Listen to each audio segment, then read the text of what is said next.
Good morning everybody. Success point Deoband में आपका फिर से स्वागत है। आज हम एक संविधान का बहुत ही महत्वपूर्ण टॉपिक करने वाले हैं, जनहित याचिका PIL, पब्लिक इंटरेस्ट लिटिगेशन। तो पब्लिक इंटरेस्ट लिटिगेशन अगर देखा जाए, ये SI यूपी पुलिस SI में कई बार क्वेश्चन पूछे गए हैं और सिविल सर्विसेज या स्टेट सिविल सर्विस में भी क्वेश्चन आए हुए हैं। बाद में हम इसके कुछ स्लाइड्स डालेंगे जिसमें क्वेश्चन की हमें नेचर पता चलेगी कि प्रश्न किस तरीके से पूछे जाते हैं। तो आज हम शुरू करते हैं PIL, जनहित याचिका। देखना, जनहित याचिका फुल फॉर्म क्या हुई? पब्लिक इंटरेस्ट लिटिगेशन, शॉर्ट में PIL कहेंगे इसे नेक्स्ट टाइम। PIL क्वेश्चन है कि PIL किस देश के संविधान से प्रेरित है। पहली बात तो ये संवैधानिक शब्दावली नहीं दी है।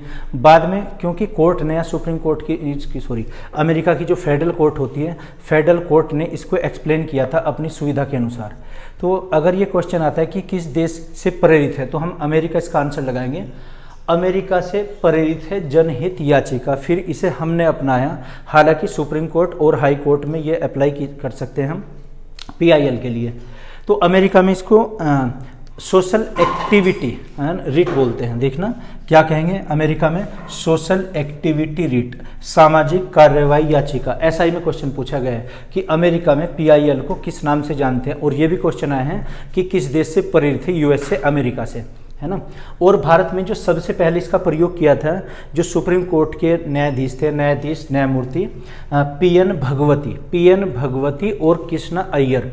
देखना, जो सुप्रीम कोर्ट के न्यायाधीश होते हैं, इनके लिए हम एक उपाधि लगाते हैं, इनके लिए सम्मान सूचक एक शब्द होगा न्यायमूर्ति। वैसे तो न्यायाधीश जस्टिस है ना, तो न्यायमूर्ति PN भगवती और कृष्णा अय्यर ने सबसे पहले प्रयोग किया था, और 1985 में इसे फिर ये बिहार में और अन्य जो प्रदेश थे उनमें भी लागू किया गया। तो वो केस अभी बाद में बताएंगे। देखना क्वेश्चन क्या क्या आते हैं कि हम PIL कहाँ कहाँ पर दायर कर सकते हैं, सुप्रीम कोर्ट में या हाई कोर्ट में या दोनों में, किस अनुच्छेद के तहत करते हैं, 32 के या 226 के या अन्य कोई भी विकल्प वो डाल सकते हैं। 32 में पहले ही हम भारतीय संविधान में आया है याचिकाएं, रिट्स 5 प्रकार की होती हैं, जिनको मौलिक अधिकारों का संवैधानिक उपचार यानी कि constitutional remedies of fundamental rights भी कहते हैं। ये किसमें है? अनुच्छेद नंबर 32 में लिखा गया है।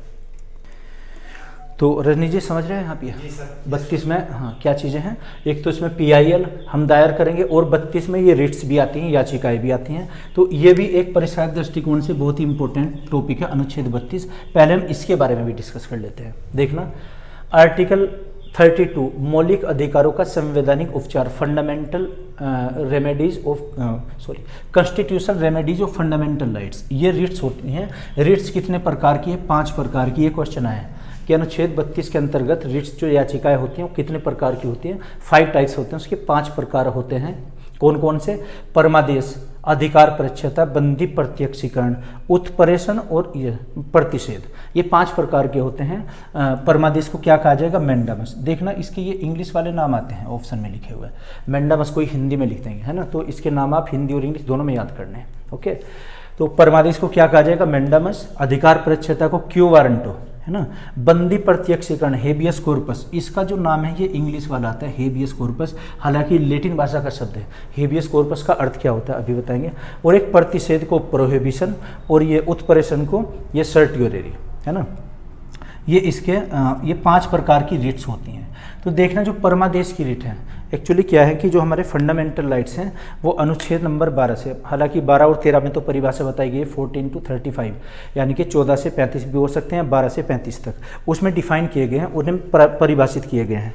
तो मौलिक अधिकारों का अगर कोई हनन करता है, कोई व्यक्ति या कोई संस्था, यहाँ तक कि सरकार भी, तो हम सुप्रीम कोर्ट या हाई कोर्ट में जा सकते हैं।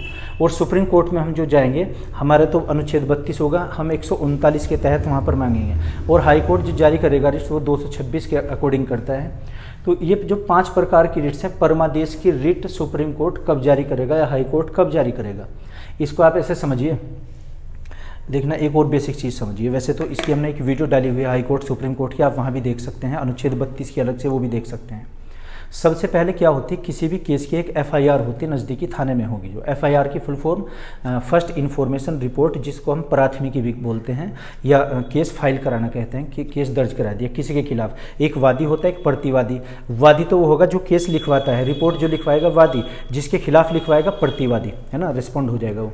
तो क्या होगा, एक वादी होता है, एक प्रतिवादी। अब ये देखते हैं कि केस की नेचर क्या है, ये जो मामला है ये किस तरीके से मामला है, ये सिविल मामला है या फौजदारी का मामला है। ये यहीं की कोर्ट में हो जाएगा या फिर कहीं डिस्ट्रिक्ट कोर्ट में भेजना पड़ेगा, जहाँ पर डीजे होता है, डिस्ट्रिक्ट जज, है ना, सिविल कोर्ट होती है। तो एक तो हमारी यहाँ पर लोकल में हुई, देवबंद की कोर्ट हुई, एक इससे ऊपर सहारनपुर की कोर्ट हो जाएगी, या फिर जो प्रत्येक ज़िले में होती है। ये मामला ज़िले का हो गया नहीं, और किसी भी ज़िले के न्यायाधीश को ये अधिकार नहीं है कि वो किसी पर धारा 302 यानी कि मौत की सज़ा का ऑर्डर नहीं दे सकता, जब तक उस ऑर्डर पर हाई कोर्ट या सुप्रीम कोर्ट के सत्यापन की मोहर ना लगी हो। किसी भी डिस्ट्रिक्ट जज को मौत की सज़ा देने का अधिकार नहीं है। अगर लेकिन उसने मौत की सज़ा का ऑर्डर भी दे दिया तो क्या होगा, उस या ऑर्डर पर हाई कोर्ट या सुप्रीम कोर्ट के सत्यापन की मोहर लगनी चाहिए, अब वो वैलिड माना जाएगा, है ना। तो ऐसे जो भी केस होते हैं, चूँकि ये आईपीसी की सबसे बड़ी धारा, वैसे तो 511 धाराएँ होती हैं उसमें सेक्शंस, लेकिन आईपीसी की सबसे बड़ी धारा 302 को माना गया है। तो क्या होता है, जैसे यहाँ पर हमारे लोकल में केस चल रहा है और कोई सरकारी पदाधिकारी अपने कर्तव्यों का पालन नहीं करता, हम हाई कोर्ट या सुप्रीम कोर्ट में जाएंगे, वहाँ के तहत वो याचिका जो भेजेंगे एक, तो उसमें होगा परमादेश। उस पदाधिकारी से उसके अधिकार पूछे जाएंगे। मान लीजिए हम बैंक में गए और बैंक में लोन जारी हमें नहीं हुआ, वहाँ के जो अधिकारी लोग हैं हमें वो कोई साफ क्लियर नहीं करते कि यहाँ लोन है या नहीं, आपको दिया जाएगा या नहीं, लेकिन वो तो उनका अधिकार है कि देने के लिए। अगर हमें नहीं दिया गया तो हम परमादेश की या मेंडामस की रिट जारी करवा सकते हैं हाई कोर्ट या सुप्रीम कोर्ट से। ये सरकारी पदाधिकारियों के विरुद्ध जारी की जाती है, कोई भी किसी भी रैंक का पदाधिकारी हो, अगर वो कोई ये अवैध कार्य करता है। दूसरा, अधिकार पृच्छता। अगर कोई सरकारी पदाधिकारी अपने अधिकारों से भी अपने अधिकार क्षेत्र से भी ज़्यादा कार्य करता है, अधिक कार्य करता है, तो अधिकार पृच्छता, क्यू वारंटों की रिट जारी की जाएगी उसके विरुद्ध। सामान्य भाषा में इनको स्टे भी बोलते हैं, जैसे कोर्ट के स्टे आते हैं। इसको ऐसे समझिए, अधिकार पृच्छता को एग्जाम्पल से, मान लीजिए कोई पुलिसकर्मी है, उसकी ड्यूटी चल रही है दिल्ली में, गाजियाबाद में, और वहाँ सहारनपुर में आकर, मतलब ड्यूटी तो वहाँ पर है, और यहाँ आकर अपना कोई ये गलत कार्य करता है, किसी पर दोष जमाता है, जबकि वो ऑन ड्यूटी नहीं है उस टाइम पर, तो क्या होगा, वो अधिकार पृच्छता की रिट हम जारी करवा सकते हैं उसके विरुद्ध। तीसरा, बंदी प्रत्यक्षीकरण। अगर किसी व्यक्ति को, प्राइवेट को या सरकारी व्यक्ति को, देखना जो दोनों प्रकार की ये रिट्स हैं ये सरकारी व्यक्ति के विरुद्ध लाई जाएंगी, लेकिन जो बंदी प्रत्यक्षीकरण है ये सरकारी या प्राइवेट दोनों के विरुद्ध। अगर किसी व्यक्ति को अवैध रूप से बंदी बना लिया गया हो तो हम कोर्ट की रिट एक जारी करवाएंगे, हाई कोर्ट और सुप्रीम कोर्ट से। हमारा वकील वहाँ पर जाकर एक रिट लाएगा, जिसको हम जमानत भी बोलते हैं, बेल बोलते हैं इसको सामान्य भाषा में, बेल या जमानती। तो जमानत हमारी कहाँ से होगी, फिर इलाहाबाद या फिर जो सुप्रीम कोर्ट दिल्ली से, है ना। प्रत्येक राज्य का एक अपना कोर्ट होता है। ओहो, गर्मी बहुत ज़्यादा है आज तो। बंदी प्रत्यक्ष क्वेश्चन आता है कि हेबियस कॉर्पस का अर्थ क्या होता है। हेबियस कॉर्पस का अर्थ होता है अपना शरीर प्राप्त करना, अटेंड टू आवर सोल।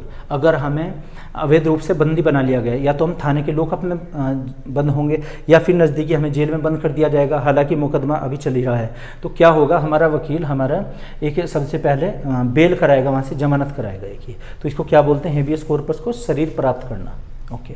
प्रतिषेध और उत्प्रेषण, ये अधीनस्थ न्यायालयों के विरुद्ध जारी की जाती है। अधीनस्थ न्यायालय क्या होते हैं, छोटे न्यायालय। सुप्रीम कोर्ट के ये समक्ष हाई कोर्ट एक अधीनस्थ न्यायालय, हाई कोर्ट के समक्ष अगर देखा जाए तो जो सिविल कोर्ट होती है जिले की, वो एक अधीनस्थ न्यायालय होगा, एक के नीचे एक। तो जो छोटे न्यायालय हुए अधीनस्थ न्यायालय है ना, एलाइड कोर्ट्स, ये अधीनस्थ न्यायालयों के विरुद्ध। तो प्रतिषेध की याचिका हाई कोर्ट या सुप्रीम कोर्ट कब जारी करेगा, प्रोहिबिशन की, जब कोई अधीनस्थ न्यायालय में ऐसा कोई मामला चल रहा होता है जो उसके अधिकार क्षेत्र में नहीं है, तो हाई कोर्ट या सुप्रीम कोर्ट उस केस को अपने पास बुलवाएगा, वहाँ पर ट्रांसफ़र करवाएगा, हाँ, ये इलाहाबाद में या फिर दिल्ली में। जैसे आपको बताना कि धारा आईपीसी की एक धारा होती है, आईपीसी धारा 302 सेक्शन नंबर 302, है ना। तो 302 में क्या है, इसमें किसी व्यक्ति को मौत की सज़ा देने का अधिकार होता है, और मौत की सज़ा जो दी जाएगी वो हाई कोर्ट या सुप्रीम कोर्ट के न्यायाधीशों के द्वारा दी जाएगी, उसे डिस्ट्रिक्ट कोर्ट में नहीं दिया जाएगा, छोटी अदालतों में नहीं। हाँ, अगर छोटी अदालतों ने ऐसा कोई आदेश या ऐसा कोई फैसला दे भी दिया तो उसे हाई कोर्ट या सुप्रीम कोर्ट में सत्यापित करवाना पड़ेगा। उस फैसले पर, उस वर्डिक्ट पर या उस डिसीजन पर सत्यापन की मोहर लगनी चाहिए हाई कोर्ट सुप्रीम कोर्ट की, वो तब मान्य होगा। आया ना समझ। अच्छा, तो प्रतिषेध की रीट क्या है? अगर कोई केस ऐसा न्यायालय में चल रहा होता है जो उसके अधिकार क्षेत्र में नहीं है, मतलब वहाँ पर नहीं चलना चाहिए वो, है ना, तो उसे हाई कोर्ट सुप्रीम कोर्ट अपने पास मंगवा लेगा, वहीं पर ट्रांसफ़र करेगा।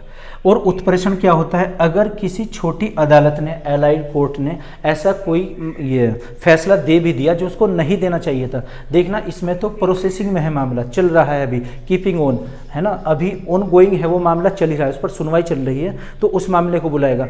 लेकिन अगर कोर्ट ने फैसला दे भी दिया, किसी छोटी अदालत ने ऐसा फैसला दे भी दिया जो उसको नहीं देना चाहिए था, तो उसको उत्प्रेषण की रिट जारी करके हाई कोर्ट सुप्रीम कोर्ट अपने पास बुलवाएगा और दोबारा से केस की जांच होगी, दोबारा सुनवाई होगी उसकी। तो ये 5 प्रकार की रिट्स हैं, है ना। इसमें कुछ अगर पूछना तो बताइए आप रजनी जी। सर नंबर 5 बता दीजिए। नंबर 5 उत्प्रेषण, दोनों समझिए आप। ये प्रतिषेध उत्प्रेषण ये कोर्ट को दी जाती हैं, जो छोटी अदालतें होती हैं, अदालत, ये अदालतों के विरुद्ध दिया जाता है। अदालतें क्यों सी हुई? छोटी। जैसे हमारी अगर कस्बे की यहाँ पर देखें देवबंद की, तो सुप्रीम कोर्ट के सामने बहुत छोटी है। हमारे यहाँ के न्यायाधीश कोई धारा 302 का कोई फैसला नहीं दे सकते, फाइनल फैसला नहीं देंगे वो। अगर फैसला दे भी दिया तो उस पर हाई कोर्ट सुप्रीम कोर्ट की मोहर लगनी चाहिए, तब मान्य होगा। अगर ये उसने ऐसे ही दे दिया, वो सत्यापित नहीं कराया, अब ये जज साहब एक अपराध कर देंगे यहाँ पर, है ना। तो क्या होगा? प्रतिषेध की रिट कब जारी होगी? जब मामला ऑन गोइंग है, चल रहा है, अभी फाइनल नहीं दिया गया। अगर वो चल रहा है उसको वहीं पर कट करके, है ना, प्रोहिबिशन होता है ना कि मैथमेटिक्स की शब्दावली है, जो प्रोहिबिशन कट करते हैं किसी चीज़ को, तो उसको वहीं पर रोक कर अपने पास बुलवाएगा। और अगर ऐसा फैसला दे भी दिया किसी छोटी अदालत ने, अब भी रोक कर अपने पास बुलवाएगा। तो ये होती हैं। ओके तो अब ये समझते हैं हम, तो PIL क्या है। देखना, जो PIL होगी, पब्लिक इंटरेस्ट लिटिगेशन, तो ये किस में आएगी? अनुच्छेद 32 के तहत तो हम सर्वोच्च न्यायालय में जाएंगे, है ना, PIL के लिए। लेकिन वो केस ऐसा होना चाहिए, कोई जनहित का होना चाहिए, और कोई भी व्यक्ति या कोई संगठन या कोई संस्था वहाँ पर दायर कर सकती है, चाहे तो खुद से वहाँ पर जाए, अपने वकील को भेजें। और यहाँ तक कि इतनी छूट दी गई है PIL के लिए, हम किसी एक पीले पत्र के द्वारा भी भेज सकते हैं वहाँ पर याचिका, और उस पर सुनवाई की जाएगी। अब कोर्ट ये देखेगा, हाई कोर्ट या सुप्रीम कोर्ट, इसे स्वीकार किया जाए या अस्वीकार किया जाए। तो खैर अनुच्छेद 226 के अंतर्गत उच्च न्यायालय में, हाई कोर्ट में जाएंगे। अनुच्छेद 32 के तहत हम सर्वोच्च न्यायालय में जाएंगे। देखना, अनुच्छेद 32 में रिट के बारे में भी बताया गया है, और अनुच्छेद 32 में ही इनके बारे में बताया गया, जो 5 प्रकार की रिट्स होती हैं, और PIL के बारे में, दोनों के बारे में। अगर हमें हाई कोर्ट में जाना है तो 226 के अंतर्गत PIL वहाँ पर दायर करेंगे हम। ये PIL को कभी IPL समझ लें, क्रिकेट मैच। ओके, देखना, कोई निजी व्यक्ति, कोई प्राइवेट व्यक्ति या संगठन या संस्था के द्वारा दायर की जा सकती है हाई कोर्ट सुप्रीम कोर्ट में। आगे इसमें अमेरिका में इसका चलन था, वहाँ क्या बोलते हैं इसको? सोशल एक्टिविटी रिट्स, है ना, सामाजिक कार्यवाही याचिका। भारत में जो इसको जारी किया PN भगवती जो न्यायमूर्ति थे, और एक इसमें थे कृष्णा अय्यर, इन्होंने जारी किया था। कोई व्यक्ति या वर्ग, जिसे देखना है ये कब जारी की जाएगी? अगर किसी व्यक्ति को या किसी समुदाय को, किसी वर्ग को विधिक हानि पहुंची, कानूनी रूप से हानि पहुंची उसे, तो वो हाई कोर्ट सुप्रीम कोर्ट में PIL दायर कर सकता है ना, वो दायर कर सकता है। किसमें? अनुच्छेद नंबर 32 में जो बताया गया है। तो आप ये नोट कर लीजिए, इससे आगे हम बताएंगे कि ये सबसे पहले किसने दायर की थी, कोर्ट का क्या मामला था, भागलपुर की जेल में क्या हुआ था, तो उसमें ये लिखा हुआ है। आप स्क्रीनशॉट लीजिए या इसे नोट कर लीजिए, जैसा चाहे। तो देखना, क्वेश्चन है कि भारत में जो PIL थी, पब्लिक इंटरेस्ट लिटिगेशन, ये सबसे पहले कब दायर की गई थी सुप्रीम कोर्ट में? तो बिहार में एक भागलपुर की जेल में एक केस था, वहाँ पर किसी ने एक याचिका दायर की थी, एक वकील ने। उसमें था कि कैदियों के भी अपने कुछ मानवाधिकार के हित होते हैं, उनके हितों की रक्षा करने के लिए, है ना, चूँकि वहाँ पर जो हमें अधिकार, राइट्स मिलने चाहिए, फंडामेंटल राइट्स, वो उनका ब्रेक हुआ था। तो इसलिए वहाँ के एक पुलिस आयोग के सदस्य थे, उन्होंने लेख लिखा था अखबार में जो पब्लिश हुआ। फिर सुप्रीम कोर्ट की एक महिला एडवोकेट थी, उन्होंने याचिका दायर की, क्या कि भारत में पब्लिक इंटरेस्ट लिटिगेशन का प्रारंभ कब हुआ था? तो भागलपुर में, बिहार की जेल से संबंधित एक मामला था। ये क्वेश्चन पूछा गया है ना, ये SI UP में आया क्वेश्चन कि सबसे पहले किस केस में था, तो बिहार की भागलपुर जेल से संबंधित मामला था। ये 1989 में, है ना, 85 में तो इसका प्रारंभ हुआ। तो जेल में बंद कैदियों के हितों के लिए, उनके हमें जो ह्यूमन राइट्स मिले हुए थे, उनके हितों की रक्षा करनी थी। तो क्या था? पुलिस आयोग के एक अध्यक्ष थे KF रुस्तम, नाम क्या था? KF रुस्तम ने एक लेख लिखा था, और इस लेख को पढ़कर मतलब लोग काफ़ी जागरूक हुए और वो भी ये चाहते थे कि वहाँ पर हाँ उनके जो हित हैं उनकी रक्षा करनी चाहिए। तो एडवोकेट थी श्रीमती हिंगोरानी ने सुप्रीम कोर्ट में PIL की याचिका दायर की थी और मामला क्या था कि हुसैना का मामला था। हुसैन आरा खातून बनाम बिहार राज्य इस केस था। इस केस की एडवोकेट बनी थी, वकील बनी थी जो जिन्होंने सुप्रीम कोर्ट में याचिका दायर की थी। तो नाम क्या था एक बार और देखिए, हुसैन आरा खातून बनाम बिहार राज्य। इसमें लगभग 40,000 से अधिक कैदियों को रिहा किया गया था, चूंकि वहां पर मौलिक अधिकारों का पूरी तरीके से हनन किया गया था, उसे ब्रेक किया गया था। और मौलिक अधिकारों का हनन हमारा कोई नहीं कर सकता है, भारतीय संविधान के भाग 3 में दिया गया, अनुच्छेद नंबर 12 से और 35 तक। तो उसमें 40,000 से कैदियों को रिहा किया गया था, इतने हजार से। ओके, एक मामला था दिल्ली का मामला कि सुप्रीम कोर्ट में एक याचिका दायर की गई थी जो वहाँ पर पोल्यूटेड इंडस्ट्रियल यूनिट्स थी, औद्योगिक इकाइयाँ, उनको बाहर किया गया था। तो दिल्ली मामला क्या है, दिल्ली में एक प्लान जारी हुआ था, दिल्ली मास्टर प्लान। इसके तहत क्या था कि वो पोल्यूटेड फ्री करना था, हमें प्रदूषण रहित करना था दिल्ली को। तो MC मेहता बनाम भारत संघ का एक मामला था सन 2000 का।